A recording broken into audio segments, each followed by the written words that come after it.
마음쉼표 이야기관에 오신 구독자 여러분 환영합니다. 오늘은 아들만 다섯인 집안에서 제사만 되면 며느리들은 사라지고 막내 며느리 혼자 부엌에 남아서 일을 했지만 모두가 외면한 이야기를 들려드릴까 합니다. 저는 아들만 다섯인 집안의 막내 며느리로 시집 왔습니다. 결혼을 앞두고 처음 인사를 갔을 때부터 시댁에서는 이 말을 유난히 강조했습니다. 우리는 며느리가 많아서 좋아. 혼자 고생할 일은 절대 없어. 서로 도우면서 사는 집안이야. 그 말을 들을 때마다 저는 마음이 놓였습니다. 솔직히 말하면 결혼 전부터 시집살이에 대한 두려움이 없었던 건 아니었습니다.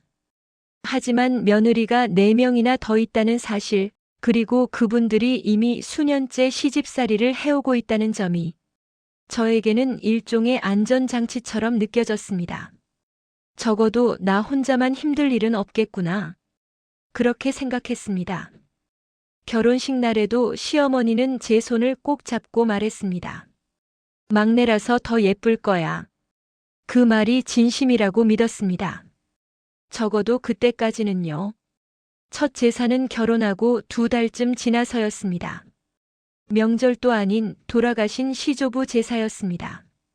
결혼 전에는 제사가 얼마나 큰 의미를 가지는지 깊이 생각해 본 적이 없었습니다.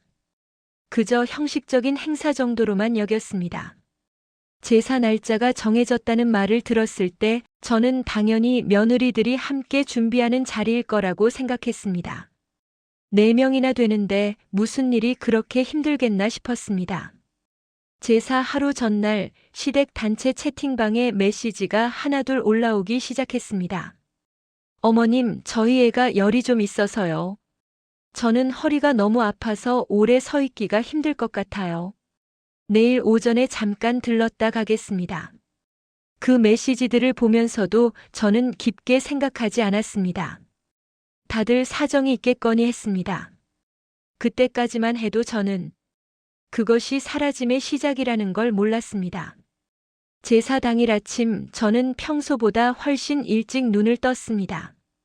괜히 늦잠을 잘까봐, 괜히 첫 제사에 실수라도 할까봐 밤새 잠을 설쳤습니다. 부엌에 들어가자마자 시어머니는 제게 앞치마를 건네주셨습니다. 너가 좀 빨리 움직이는 게 좋겠다.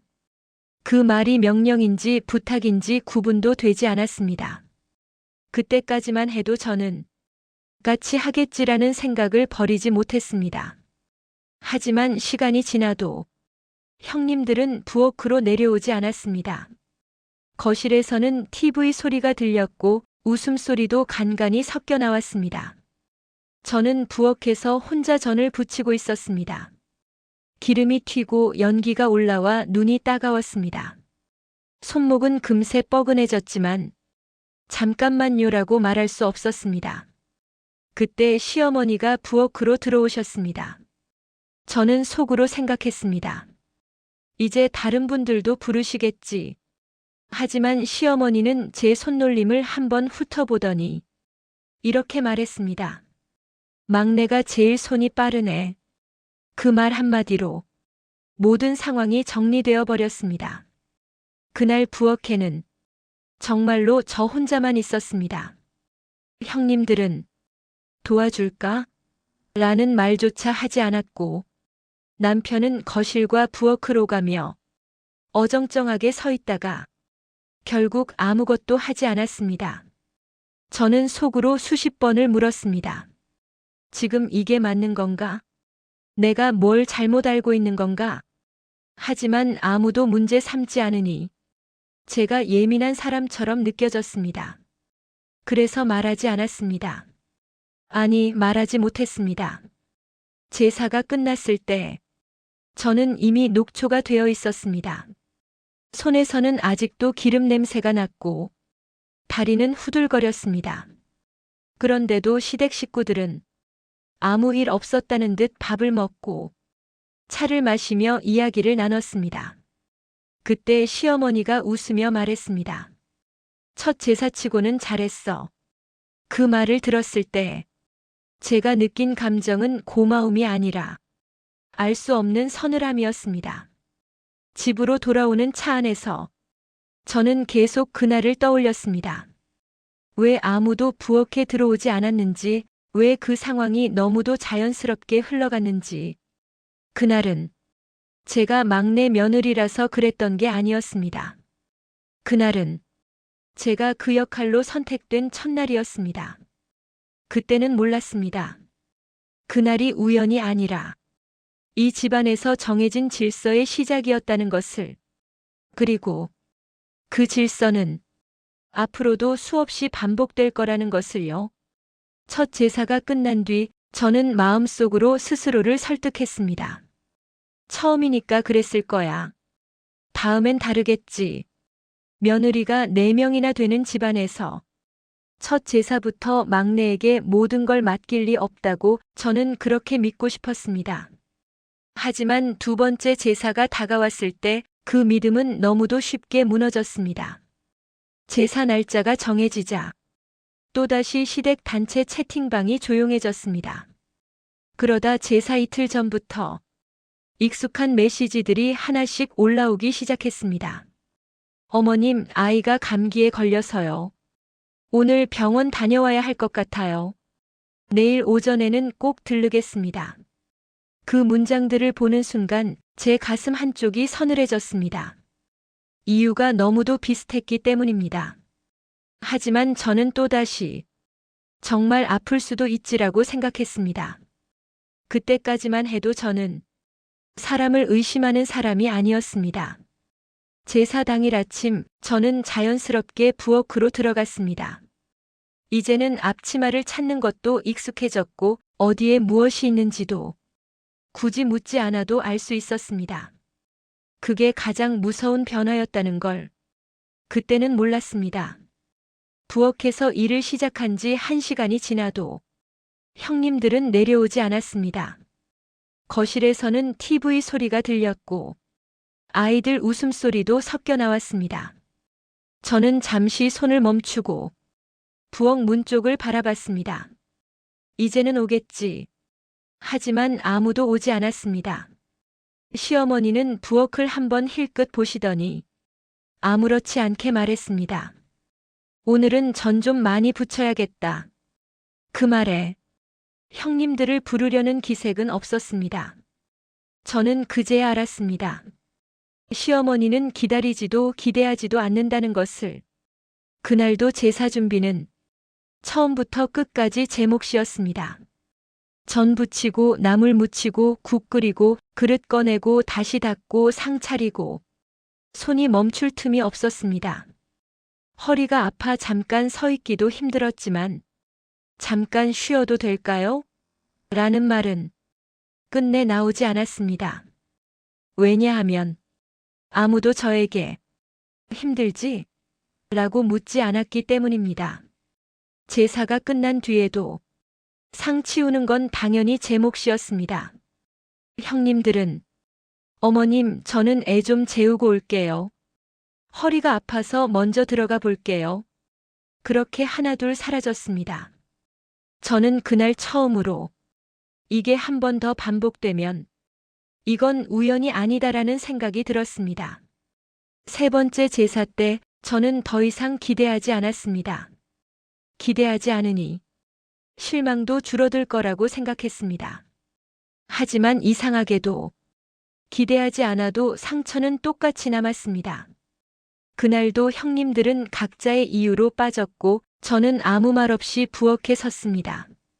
시어머니는 여전히 제게 미안하다는 말을 하지 않았습니다. 대신 이렇게 말했습니다. 막내가 제일 빠르잖아. 그 말은 칭찬처럼 들렸지만 사실은 모든 책임을 제게 씌우는 말이었습니다. 그날 문득 깨달았습니다. 제가 잘해서 이러는 게 아니라 제가 거절하지 않아서 이러는 거라는 걸요. 하지만 거절할 수 없었습니다. 막내라는 이유로, 새 며느리라는 이유로 괜히 분위기 망치는 사람이 될까봐 저는 입을 다물었습니다. 그 침묵은 점점 제 몫이 되었습니다. 그때부터 저는 제사 날짜가 다가오는 것만으로도 가슴이 답답해졌습니다. 밤에 잠이 잘 오지 않았고 괜히 몸이 먼저 아파왔습니다. 하지만 그 누구도 그 변화를 눈치채지 않았습니다. 아니, 눈치채고도 모른 척했는지도 모릅니다. 그때 저는 분명히 깨달았습니다. 이 집안에서는 누군가가 힘들어야 모두가 편하다는 사실을요. 그리고 그 누군가는 항상 같은 사람이었습니다. 그날 이후 저는 더 이상 이번엔 다르겠지라는 기대를 하지 않았습니다. 대신 마음속으로 다른 질문을 하기 시작했습니다. 이걸 언제까지 해야 하지? 이게 정말 가족이라면 가능한 일일까? 그 질문들이 훗날 이 집안의 질서를 뒤흔들게 될 줄은 그때는 아직 몰랐습니다. 세 번째 제사가 지나고 나서야 저는 확실히 알게 됐습니다. 이 집안에서 가장 힘든 건 부엌에서 혼자 일하는 일이 아니라 그 상황을 아무도 이상하게 여기지 않는 침묵이라는 것을요. 부엌에 혼자 서 있으면 시간이 유난히 느리게 흘렀습니다. 전 부치는 소리, 국 끓는 소리만 크게 들렸고 그 사이사이로 거실에서 흘러나오는 TV 소리와 웃음소리가 이상하리만큼 또렷하게 들려왔습니다. 아이들이 웃고 형님들이 대답하고 시어머니가 맞장구 치는 소리. 그 소리들은 제가 이 집안의 혼자가 아니라는 사실을 알려주면서도 동시에 완전히 혼자라는 걸 확인시켜 주었습니다. 한 번은 전을 뒤집다 말고 부엌 문 앞에 잠시 섰던 적이 있습니다. 굳이 무슨 말을 하려던 건 아니었습니다. 그냥 누군가가 좀 도와줄까? 그 한마디만 해주길 바랐습니다. 하지만 거실에 있던 형님들은 제 눈을 피했습니다. 제가 부엌 문 앞에 서 있는 걸 보고도 고개를 돌리거나 괜히 휴대폰을 들여다봤습니다. 그 순간 깨달았습니다. 그분들은 몰라서 그러는 게 아니라 알고도 피하고 있다는 사실을요. 저는 다시 부엌으로 들어갔습니다. 아무 일도 없었다는 듯 다시 손을 움직였습니다. 그날따라 기름 냄새가 유난히 독하게 느껴졌습니다. 제사 준비가 한창일 때 남편이 부엌에 들어온 적이 있었습니다. 저는 그때 마지막 희망 같은 마음으로 그 사람을 바라봤습니다. 좀 도와줄 수 있어?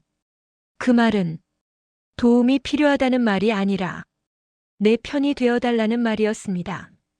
하지만 남편은 주위를 한번 살피더니 낮은 목소리로 이렇게 말했습니다. 엄마가 시켜서 어쩔 수 없어. 그 말 한마디에 제 가슴이 턱 막혔습니다. 어쩔 수 없다는 말은 상황을 설명하는 말 같지만 사실은 아무것도 하지 않겠다는 선언이었습니다. 저는 그 자리에서 아무 말도 하지 않았습니다. 왜냐하면 그 말에 대꾸하는 순간 제가 이 집안에서 문제 있는 며느리가 될 것 같았기 때문입니다. 그날 이후 저는 남편에게 제사 이야기를 꺼내지 않게 됐습니다. 말해봤자 돌아오는 말은 늘 같았기 때문입니다. 조금만 참아. 다들 그렇게 살아. 괜히 말 꺼내서 분위기 흐리지 말자. 그 말들은 저를 위로하는 말처럼 들렸지만 사실은 침묵을 강요하는 말이었습니다. 형님들과도 점점 말을 섞지 않게 됐습니다. 처음에는 제가 부엌에서 일하고 있을 때 괜히 미안한 표정이라도 짓더니 시간이 지나자 그마저도 사라졌습니다. 어느 순간부터는 제가 혼자 일하는 모습이 너무도 자연스러운 풍경이 되어버렸습니다. 그게 가장 무서웠습니다. 사람들은 잔인한 행동보다 익숙해진 불공평에 더 쉽게 적응합니다. 그리고 그 적응은 가장 약한 사람을 조용히 고립시킵니다. 저는 그 고립을 몸으로 느끼고 있었습니다. 제사 전날만 되면 괜히 배가 아프고 잠이 오지 않았습니다. 몸이 먼저 반응했습니다. 하지만 그 누구도 제 상태를 묻지 않았습니다. 묻지 않는다는 건 모른다는 뜻이 아니라 알고 싶지 않다는 뜻이라는 걸 그때는 몰랐습니다. 제사가 끝난 어느 날 밤 저는 혼자 방에 앉아 이불을 덮고 한참을 울었습니다. 소리를 내지 않고 울었습니다. 누가 들을까 봐서가 아니라 이 집안에서 제 울음은 아무 의미가 없을 것 같았기 때문입니다. 그날 저는 중요한 사실 하나를 분명히 알게 됐습니다. 이 집안에서 저를 힘들게 하는 사람은 시어머니 한 사람이 아니라는 것을요. 아무 말도 하지 않는 사람들, 눈을 피하는 사람들, 어쩔 수 없다고 말하는 사람들. 그 모두가 이 상황을 유지시키는 사람들이었습니다. 아무도 저를 밀어내지 않았습니다. 하지만 아무도 저를 잡아주지도 않았습니다. 그 침묵 속에서 저는 점점 사람이 아니라 역할이 되어가고 있었습니다. 그리고 그 역할이 언제까지 계속될지는 아무도 말해주지 않았습니다. 그때는 아직 몰랐습니다. 이 침묵을 끝내 깨트릴 사람이 이 집안에 단 한 명 있다는 것을요. 그 사람의 선택이 곧 이 집안의 질서를 뒤집어 놓게 될 줄도요. 저는 마음속으로 한 가지를 계속 붙잡고 있었습니다. 그래도 시어머니는 모르실 수도 있다. 형님들이 빠지는 이유도 제가 혼자 부엌에 서 있는 시간도 남편이 애매하게 물러나는 모습도 혹시 시어머니 눈에는 그저 우연처럼 보였을지도 모른다고 저는 그렇게 생각하려 애썼습니다. 왜냐하면 그렇게라도 생각하지 않으면 이 집안에서 더 이상 버틸 힘이 나지 않았기 때문입니다. 그래서 저는 어느 제사 날 아주 조심스럽게 말을 꺼내기로 했습니다. 그날도 제사는 다가오고 있었고 형님들은 또다시 각자의 이유를 남기고 모습을 감췄습니다. 저는 부엌에 들어가기 전 거실에 계시던 시어머니를 바라보며 몇 번이나 말을 삼켰습니다. 괜히 분위기 흐리는 며느리가 될까봐, 괜히 버릇없다는 소리를 들을까봐 마음속에서 수십 번을 연습하고 또 연습했습니다. 그리고 결국 부엌으로 들어가기 직전 저는 용기를 냈습니다. 어머님, 제 목소리는 제가 생각했던 것보다 훨씬 작았습니다. 시어머니는 TV를 보시다 말고 저를 힐끗 바라보셨습니다. 형님들도 같이 하면 조금 수월할 것 같아서요. 그 말은 불만도 항의도 아니었습니다. 정말 그저 같이 하면 좋겠다는 가장 순한 말이었습니다. 잠시 정적이 흘렀습니다. 그 짧은 순간 동안 저는 시어머니의 얼굴을 살폈습니다. 혹시 불편해하시진 않는지, 혹시 기분이 상하진 않았는지. 그러자 시어머니는 입꼬리를 살짝 올리며 웃었습니다. 그리고 아주 태연하게 이렇게 말했습니다. 다들 힘들게 살잖아. 그 말이 끝이 아니었습니다. 시어머니는 아무렇지 않게 말을 덧붙였습니다. 내가 조금 더 하면 되지. 그 순간 제 머릿속이 하얘졌습니다. 그 말에는 미안함도 고민도 잠깐의 망설임조차 없었습니다. 마치 오래전부터 정해진 답을 그대로 꺼내놓은 것 같았습니다.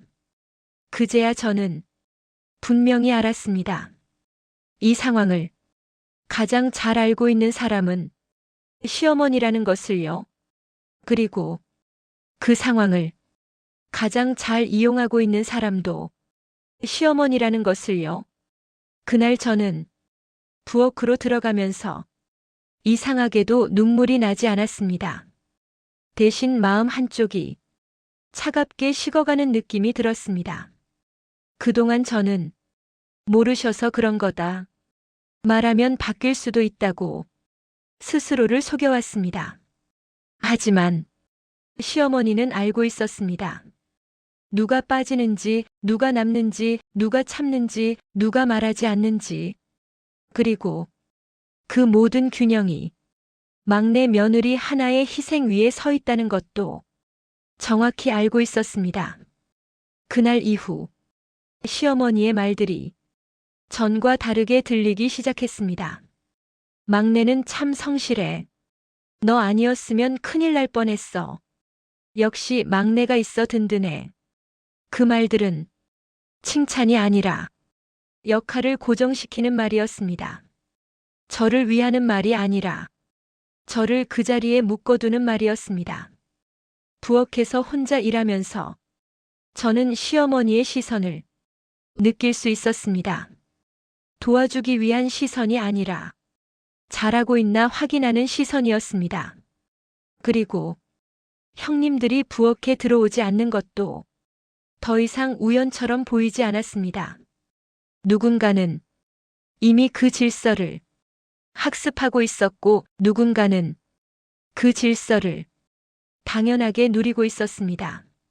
저는 그제야 왜 형님들이 제 눈을 피하는지 알 것 같았습니다. 미안해서가 아니라 그 질서가 깨질까 봐서였다는 걸요. 그날 제사가 끝난 뒤 시어머니는 제게 이렇게 말했습니다. 오늘도 수고했다. 그 말을 들으며 저는 속으로 생각했습니다. 이건 수고가 아니라 당연한 몫으로 여겨지는 거구나. 그날 밤 저는 혼자 방에 앉아 오래 생각했습니다.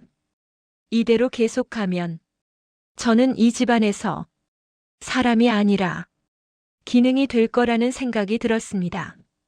그리고 그 기능이 망가질 때까지 아무도 멈추지 않을 거라는 것도요. 그날 이후 저는 더 이상 언젠가는 알아주겠지라는 기대를 하지 않았습니다. 대신 다른 생각이 조용히 고개를 들기 시작했습니다. 이 질서는 누군가가 멈추지 않으면 끝나지 않는다. 그때는 아직 몰랐습니다. 그 멈춤이 제가 될지 아니면 전혀 예상하지 못한 다른 사람이 될지를요. 하지만 분명한 건 하나였습니다. 이 집안의 문제는 무심함이 아니라 알고도 선택한 침묵이라는 사실이었습니다. 시어머니의 말을 들은 이후부터 제사는 더 이상 단순한 집안 행사가 아니었습니다. 제사 날짜가 다가온다는 사실만으로도 제 몸이 먼저 반응하기 시작했습니다. 잠을 제대로 자지 못했습니다. 눈을 감아도 부엌에 혼자 서 있던 장면이 떠올랐고 전 부치는 냄새와 기름 튀는 소리가 머릿속에서 떠나지 않았습니다. 제사 전날이면 새벽같이 일어나야 했습니다. 시어머니는 늘 아침 일찍 준비해야지라고 말했습니다. 그 말에는 누가 함께 할지에 대한 언급은 없었습니다. 그저 너는 와서 준비하면 된다는 암묵적인 지시만 있을 뿐이었습니다. 몸이 점점 따라주지 않았습니다. 손목이 아파 그릇을 들다 떨어뜨릴 뻔한 적도 있었고 칼을 쥔 손이 미세하게 떨릴 때도 있었습니다. 한 번은 전 부치다 말고 잠시 주저앉은 적도 있었습니다. 어지러워서 눈앞이 캄캄해졌습니다. 그때 저는 처음으로 이러다 정말 쓰러지겠구나라는 생각을 했습니다. 하지만 대신할 사람은 없었습니다. 부엌에 저 혼자라는 사실은 이미 너무도 당연한 풍경이 되어 있었습니다. 제가 부엌에 앉아 숨을 고르고 있을 때 거실에서는 여전히 TV 소리가 흘러나왔습니다. 누군가는 웃고 있었고 누군가는 과일을 먹고 있었습니다. 그 순간 제가 같은 집에 있는 사람이 맞는지 스스로에게 묻게 됐습니다. 몸이 아프다는 말을 차마 꺼내지 못했습니다. 왜냐하면 그 말을 꺼내는 순간 돌아올 반응을 이미 알고 있었기 때문입니다. 조금만 참아. 이 정도는 다들 해. 제사 끝나면 쉬면 되잖아. 그 말들은 위로가 아니라 시험지의 문제처럼 느껴졌습니다.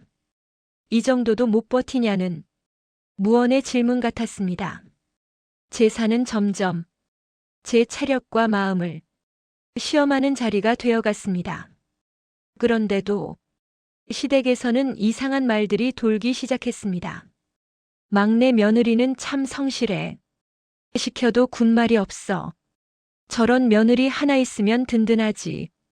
그 말들은 겉으로 들으면 칭찬이었습니다.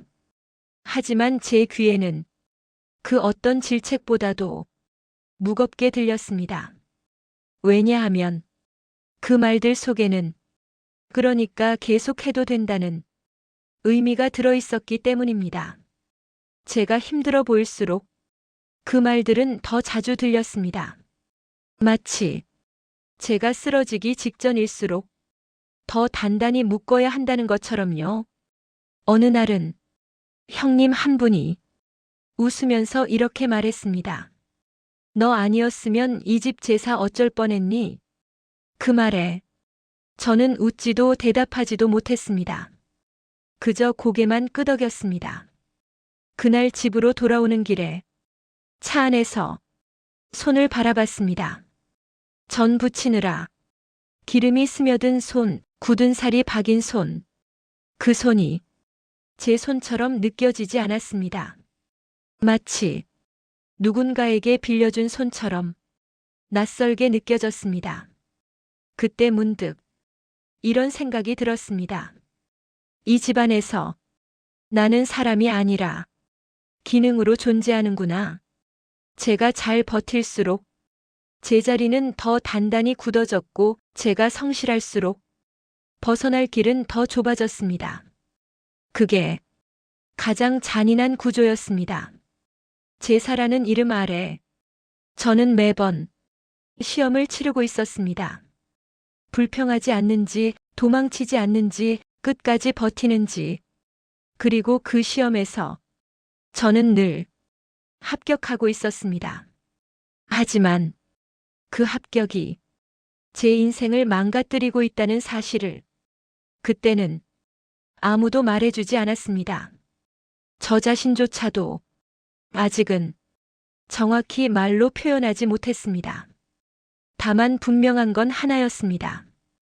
이대로 계속하면 저는 언젠가 완전히 무너질 거라는 사실이었습니다.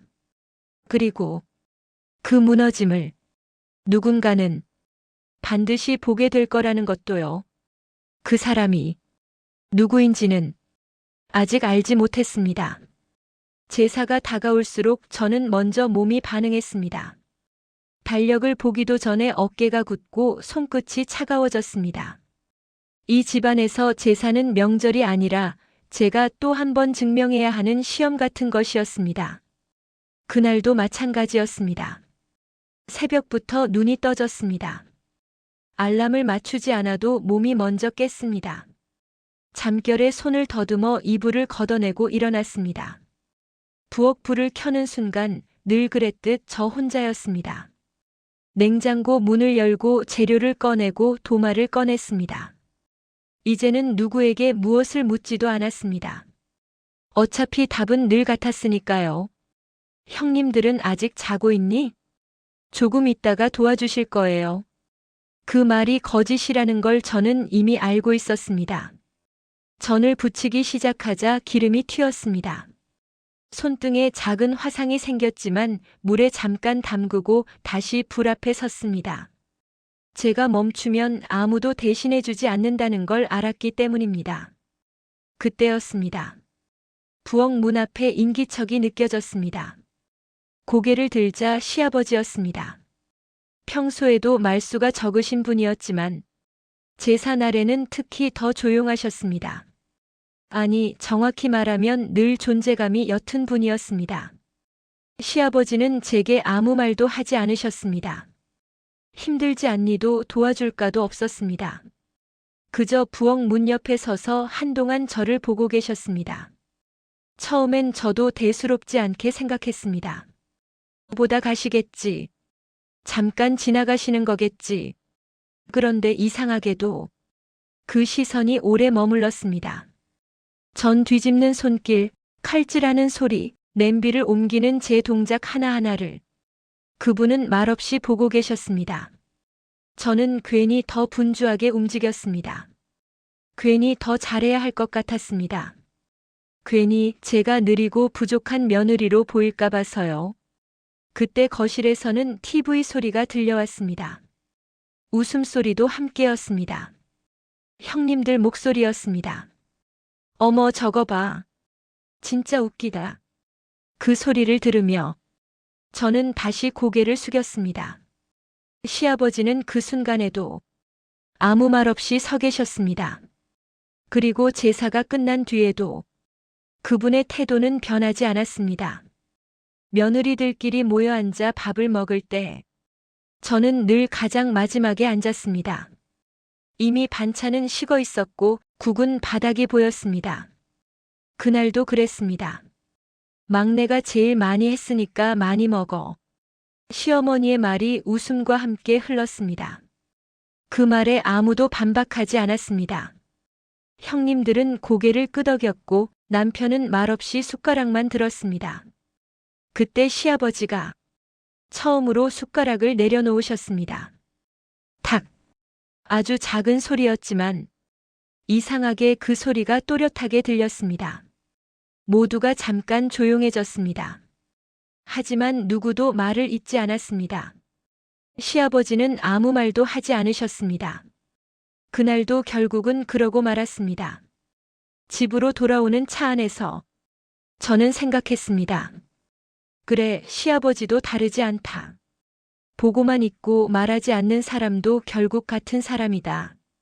그렇게 마음속에서 그분을 다른 가족들과 같은 위치에 두었습니다. 하지만 이상한 건 그 이후로도 제사 때마다 시아버지는 꼭 부엌 앞에 서 계셨다는 사실입니다.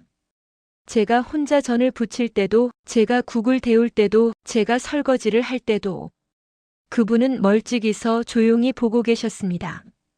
어느 날은 제가 고개를 들어 그분과 눈이 마주쳤습니다. 그 순간 그분은 서둘러 시선을 돌리셨습니다. 그 눈빛이 이상하게 오래 마음에 남았습니다. 무관심의 눈빛은 아니었습니다. 그렇다고 동정도 아니었습니다. 마치 뭔가를 삼키고 있는 사람의 눈빛 같았습니다. 저는 그때도 몰랐습니다. 그 침묵이 외면이 아니라 쌓이고 있는 분노였다는 것을, 그리고 그분이 말하기로 결심하는데 그리 오래 걸리지 않을 거라는 것도요. 그날 제사가 끝난 밤 저는 손목에 파스를 붙이며 생각했습니다. 다음 제사도 똑같겠지. 이 집에서는 변하는 게 없다. 그 생각이 틀렸다는 걸 저는 아직 몰랐습니다. 다음 제사 날 정말로 모든 것이 완전히 달라질 거라는 것도요. 그 제사는 유난히 빠르게 다가왔습니다. 달력을 넘기며 날짜를 확인하는 손이 떨렸습니다. 몸 상태가 좋지 않았기 때문입니다. 며칠 전부터 속이 더부룩했고 밤마다 잠을 설쳤습니다. 아침에 일어나면 허리가 굳어 있었고 손가락 마디마디가 쑤셨습니다. 남편에게 조심스럽게 말했습니다. 이번 제사 때는 나 좀 힘들 것 같아. 남편은 잠깐 저를 보더니 익숙한 말로 답했습니다. 조금만 참아. 이번만 넘기면 되잖아. 그 말이 이 집안에서 제가 들을 수 있는 가장 잔인한 위로라는 걸 그때는 이미 알고 있었습니다. 제사 전날 형님들 단체 대화방은 조용했습니다. 아무도 언제 올게요라는 말을 하지 않았습니다. 그 조용함이 오히려 모든 걸 말해주고 있었습니다. 제사 당일 새벽 저는 결국 침대에서 한참을 앉아 있다가 일어났습니다. 몸이 말을 듣지 않았습니다. 머리가 띵했고 속이 울렁거렸습니다. 하지만 부엌 불은 켜졌습니다. 늘 그랬듯 제 손이 먼저 움직였습니다. 쌀을 씻고 국을 올리고 재료를 꺼냈습니다. 칼을 잡은 손에 힘이 잘 들어가지 않았습니다. 몇 번이나 칼을 내려놓고 숨을 고르다가 다시 집었습니다. 오늘만 넘기자. 오늘만. 그 생각만 붙잡고 버텼습니다. 아침이 밝아올수록 부엌은 점점 더 더워졌습니다. 기름 냄새와 김이 가득 찼습니다. 환풍기를 켜도 숨이 막혔습니다. 형님들은 그 시간에도 나타나지 않았습니다. 거실에서는 텔레비전 소리가 들렸습니다. 웃음소리도 섞여 있었습니다. 저는 그 소리를 들으면서 이상하게도 화가 나지 않았습니다. 대신 아무 감정도 느껴지지 않았습니다. 그저 텅 빈 느낌이었습니다. 전을 뒤집으려다 순간 눈앞이 캄캄해졌습니다. 짧은 소리가 입 밖으로 나왔고 그 다음 순간 손에서 집게가 떨어졌습니다. 바닥에 떨어진 소리가 이상하게 크게 울렸습니다. 저는 그 자리에 그대로 주저앉았습니다. 다리에 힘이 풀렸습니다. 무릎이 바닥에 닿는 감각이 느껴졌습니다. 차가운 타일의 온기가 치마 너머로 전해졌습니다. 그 순간까지도 저는 울지 않으려고 했습니다. 여기서 울면 안 된다. 이 집에서 우는 건 약점이다. 그런데 눈물이 먼저 떨어졌습니다. 한 방울, 두 방울. 그러다 갑자기 멈출 수 없게 됐습니다. 소리를 내지 않으려고 입을 막았지만 어깨가 들썩였습니다. 그동안 쌓여있던 것들이 한꺼번에 쏟아져 나왔습니다. 왜 나만 항상 여기 있어야 했는지, 왜 아무도 묻지 않았는지, 왜 아무도 당연하게 생각하는지, 그 모든 질문이 눈물과 함께 쏟아졌습니다. 나도 며느리인데 말로 다 나오지 않았습니다. 속으로만 중얼거렸습니다. 그때였습니다. 부엌 문이 천천히 열리는 소리가 났습니다. 저는 고개를 들지 않았습니다. 누군지 알 것 같았기 때문입니다. 아무 말도 들리지 않았습니다. 하지만 그 침묵이 익숙한 침묵이 아니라는 건 느껴졌습니다. 잠시 후 낮고 조용한 목소리가 들렸습니다. 일어나지 말아라. 시아버지였습니다. 저는 그제야 고개를 들었습니다. 눈앞이 흐릿해서 그분의 얼굴이 또렷이 보이지 않았습니다. 시아버지는 부엌 문 앞에 서 계셨습니다. 그날도 그 자리에 계셨습니다. 다만 그날은 한 발짝도 물러나 있지 않았습니다. 그분의 표정은 제가 처음 보는 얼굴이었습니다. 무표정이었지만 눈빛은 분명히 흔들리고 있었습니다. 거기서 그냥 있어라. 그 말은 명령처럼 들렸지만 이상하게도 처음으로 저를 보호하는 말처럼 들렸습니다. 저는 아무 말도 하지 못했습니다. 눈물만 계속 흘렀습니다. 시아버지는 잠시 저를 보더니 부엌 안으로 들어오셨습니다. 그리고 제 옆에 천천히 쪼그려 앉으셨습니다. 그 장면은 지금도 제 머릿속에서 선명하게 남아 있습니다. 그분은 한참 동안 아무 말도 하지 않으셨습니다. 그 침묵은 그동안 제가 견뎌온 침묵과 전혀 다른 것이었습니다. 그날 저는 처음으로 느꼈습니다. 이 집안에서 누군가가 이 상황을 제대로 보고 있다는 걸, 그리고 그 침묵이 곧 깨질 거라는 것도요. 그날 제사는 예년과 다를 바 없이 치러졌습니다. 상 위에는 늘 그랬듯 가지런히 놓인 음식들이 올라갔고 사람들은 아무 일도 없었다는 듯 절을 했습니다. 하지만 저는 알고 있었습니다. 그날의 공기는 이미 이전과 달라져 있다는 것을요.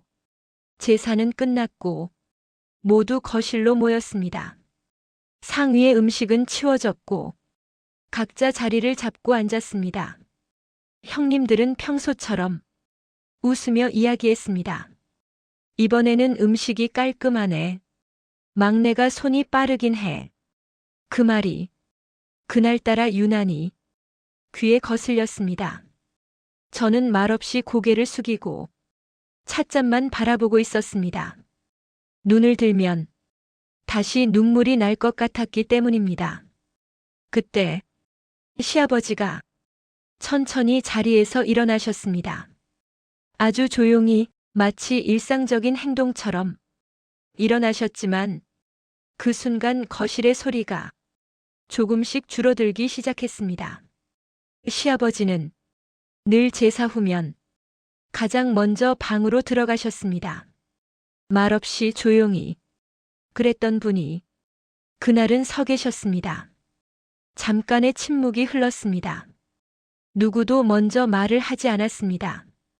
하지만 모두가 뭔가 다르다는 걸 느끼고 있었습니다. 그리고 그분이 입을 여셨습니다. 이제 그만하자. 그 말은 크지도 날카롭지도 않았습니다. 하지만 이상할 정도로 또렷했습니다. 형님들의 웃음이 멎었습니다. 시어머니의 손이 찻잔 위에서 멈췄습니다. 뭘 그만해요? 시어머니가 조심스럽게 물었습니다. 시아버지는 시어머니를 보지 않았습니다. 대신 거실에 앉아 있는 모든 사람을 한 번씩 천천히 둘러보셨습니다. 그리고 다시 말씀하셨습니다. 제사 때마다 막내만 부엌에 두는 거. 그 말이 떨어지는 순간 공기가 얼어붙었습니다. 형님들의 시선이 순식간에 바닥으로 떨어졌고 남편은 당황한 표정으로 저와 아버지를 번갈아 보았습니다.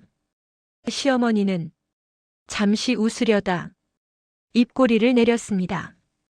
그게 무슨 말씀이에요? 다들 사정이 있어서. 그 말을 시아버지는 끊으셨습니다. 사정은 늘 있었지. 그런데 이상하게 그 사정이 항상 같은 사람한테만 오더라. 그 말에 아무도 대답하지 못했습니다. 그분은 그제야 시어머니를 바라보셨습니다. 당신도 알고 있었잖아. 시어머니의 얼굴이 굳어졌습니다. 막내가 제일 잘하니까, 제일 착하니까, 제일 말이 없으니까 그렇게 된 거라는 거. 그 말은 질책이 아니라 사실을 나열하는 말이었습니다. 그래서 더 아팠습니다. 근데 그게 당연한 게 아니잖아. 시아버지의 목소리가 조금 낮아졌습니다. 며느리는 시험 보는 사람이 아니야. 그 순간 제 가슴이 세게 울렸습니다. 그동안 누군가 대신 말해주길 바랐던 말을 제가 아닌 시아버지가 하고 계셨기 때문입니다. 형님 중 한 분이 작게 말했습니다.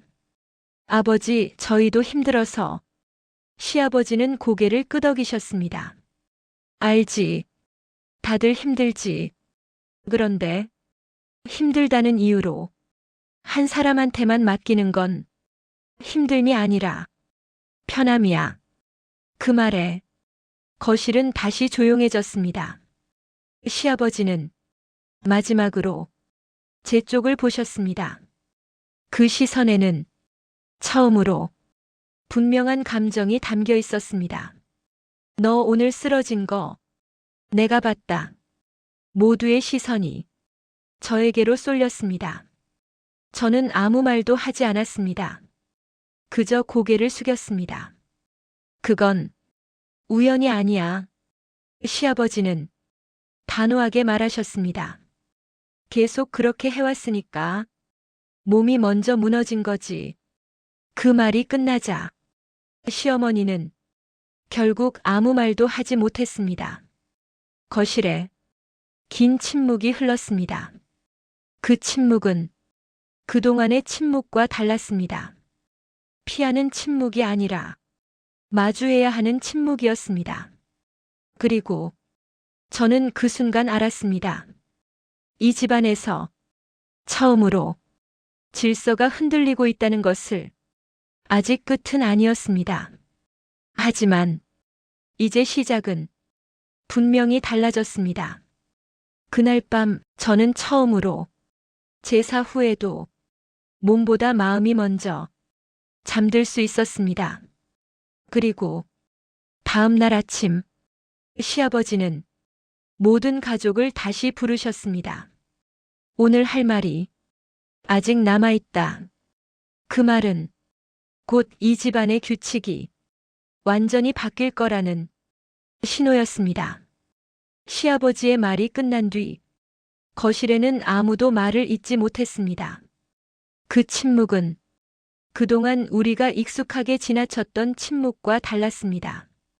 누군가를 배려해서 생긴 침묵도 아니었고 상황을 무마하기 위한 침묵도 아니었습니다. 도망칠 수 없어서 생긴 침묵이었습니다. 시어머니는 찻잔을 들었다가 다시 내려놓으셨습니다.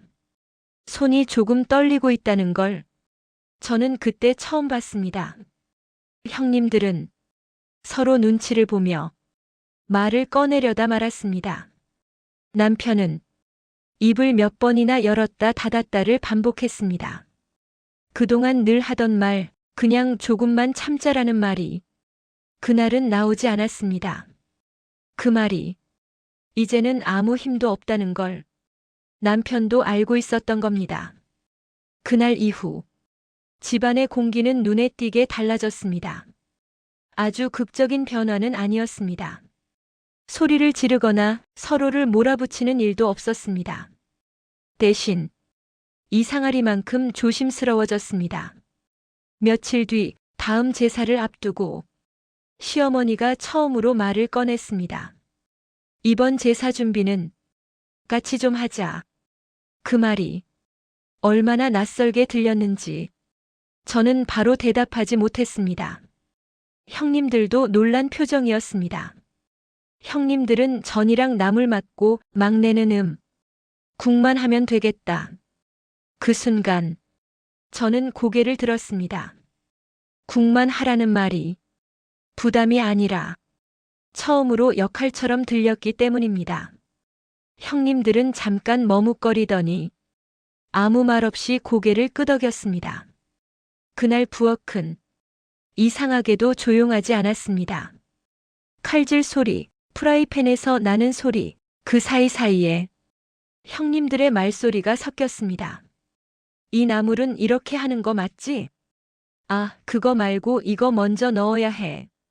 그 말들이 제게는 너무 낯설어서 잠깐 현실감이 없을 정도였습니다. 저는 여전히 국 앞에 서 있었지만 혼자가 아니었습니다. 누군가 지나가며 이건 내가 할게 라고 말해줬고 누군가는 좀 쉬었다 해 라고 말했습니다. 그 짧은 말들이 그동안 제게 없던 것들이었습니다. 제사가 끝난 뒤에도 변화는 이어졌습니다. 막내, 오늘은 먼저 가서 쉬어. 시어머니의 말이 조심스럽게 나왔습니다. 그 말에는 아직 완전한 사과도 완전한 인정도 없었습니다. 하지만 분명히 이전과는 다른 말이었습니다. 그날 밤 남편이 제게 말했습니다. 아버지 말씀이 좀 많이 와닿았어. 그 말이 그동안 그가 한 말 중 가장 솔직한 말처럼 들렸습니다. 저는 아무 말도 하지 않았습니다. 굳이 위로도 설명도 하지 않았습니다. 이미 집안 전체가 같은 장면을 보고 있었으니까요. 다음 제사에서는 아예 역할을 정하는 자리가 생겼습니다. 이번엔 돌아가면서 하자. 시아버지의 말이었습니다. 그분은 이제 더 이상 부엌 앞에 서서 보기만 하는 사람이 아니었습니다. 누가 뭘 맡았는지 다들 알고 하자. 그 말에 형님들은 더 이상 빠져나갈 틈이 없었습니다. 이상하게도 그날 이후 형님들 중 누구도 몸이 안 좋아서라는 말을 하지 않았습니다. 그 말이 이제는 통하지 않는다는 걸 모두 알고 있었기 때문입니다. 저는 더 이상 제사 전날 밤에 불안해하지 않았습니다. 몸이 아프면 아프다고 말할 수 있었고 쉬어야 할 때는 쉬어도 되는 사람이 되었습니다. 무엇보다도 제가 느낀 가장 큰 변화는 눈치를 보지 않게 됐다는 것이었습니다. 웃어야 할 때 웃고 힘들면 힘들다고 말할 수 있었습니다. 그리고 그 모든 변화의 중심에는 한 사람이 있었습니다. 시아버지였습니다. 그분은 더 이상 침묵하지 않았고 보는 것에서 멈추지 않았습니다. 필요한 말은 했고 필요한 순간에는 분명하게 선을 그으셨습니다. 그렇게 이 집안의 오래된 질서는 조용히 무너졌습니다. 아무도 소리치지 않았고 아무도 쫓겨나지 않았지만 분명히 되돌릴 수는 없게 됐습니다. 그리고 저는 알았습니다. 이제 마지막으로 남은 건 정리라는 걸. 그 집안에서의 제자리, 며느리로서의 위치, 그리고 앞으로의 관계까지 모든 것의 결말은 다음 제사에서 완전히 드러나게 될 것이었습니다. 마지막 제사 날이 다가왔을 때 저는 예전처럼 긴장하지 않았습니다. 달력을 보며 가슴이 조여오지도 않았고 잠을 설쳐가며 미리 걱정하지도 않았습니다. 몸은 여전히 완전히 회복된 건 아니었지만 마음은 분명히 달라져 있었습니다. 이 집안에서 제가 더 이상 말없이 버텨야 하는 사람이 아니라는 걸 이미 알고 있었기 때문입니다. 제사 전날 시어머니가 먼저 전화를 하셨습니다. 내일은 다 같이 아침에 모여서 준비하자. 그 말투에는 예전의 당연함도 명령도 없었습니다. 그저 상황을 공유하는 말이었습니다. 다음 날 아침 부엌에는 정말로 사람들이 있었습니다. 형님들이 들어왔고 각자 앞치마를 두르고 자리를 잡았습니다. 나는 전 맡을게. 나는 나물 할게. 그 말들이 자연스럽게 오갔습니다. 저는 그 광경을 보며 잠시 멈춰 서 있었습니다. 그리고 깨달았습니다. 이 장면을 보기까지 얼마나 오래 버텨왔는지를요. 그날 저는 부엌에 혼자 있지 않았습니다. 아무도 빠지지 않았고 아무도 눈치를 보지 않았습니다. 일이 힘들어지면 누군가 말했습니다. 이건 내가 할게. 잠깐 쉬었다 해. 그 짧은 말들이 그 어떤 사과보다 더 크게 다가왔습니다. 제사가 끝난 뒤 모두 거실에 모였습니다. 그날의 거실은 이상하리만큼 평온했습니다. 누구도 웃음을 과장하지 않았고 누구도 불편한 침묵을 만들지 않았습니다. 그때 시아버지가 천천히 저를 보셨습니다. 그리고 아무 말 없이 고개를 끄덕이셨습니다. 그 시선이 마치 이제 내 차례다라고 말하는 것 같았습니다. 저는 그날 처음으로 제 입으로 말을 꺼냈습니다. 저 한 말씀 드려도 될까요? 거실의 시선이 제게로 모였습니다. 예전 같았으면 목이 메었을 말이었지만 그날은 이상하게도 목소리가 흔들리지 않았습니다. 저는 이 집안에 시집 오면서 며느리가 일하는 사람이라고 생각한 적은 없습니다. 잠시 숨을 고르고 이어서 말했습니다. 가족이라면 함께 준비하고 함께 책임지는 거라고 생각했습니다. 형님들의 표정이 조금씩 굳어졌고 시어머니는 제 말을 가만히 듣고 계셨습니다. 제사는 중요합니다. 조상도 중요합니다. 하지만 저는 그 말을 분명히 했습니다. 제사보다 중요한 건 사람이라고 생각합니다. 그 말이 거실에 또렷하게 울렸습니다.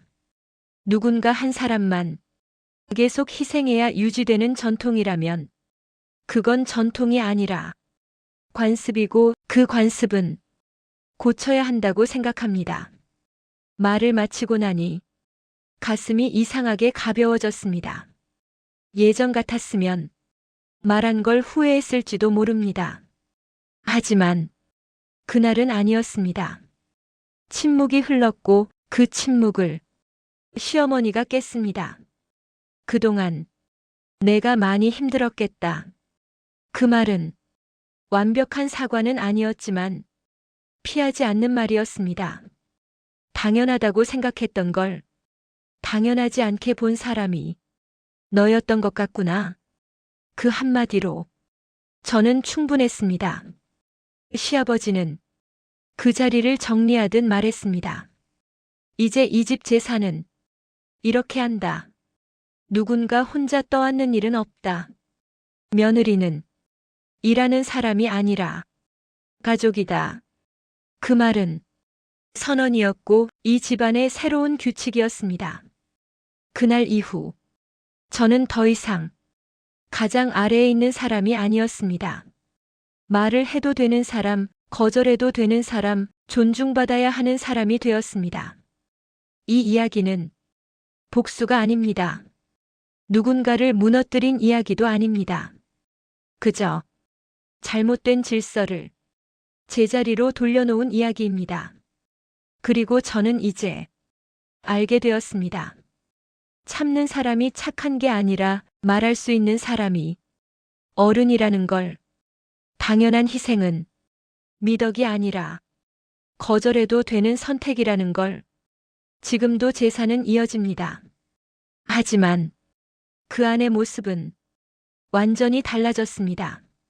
그리고 저는 그 변화의 한가운데에서 더 이상 울지 않는 며느리로 살고 있습니다.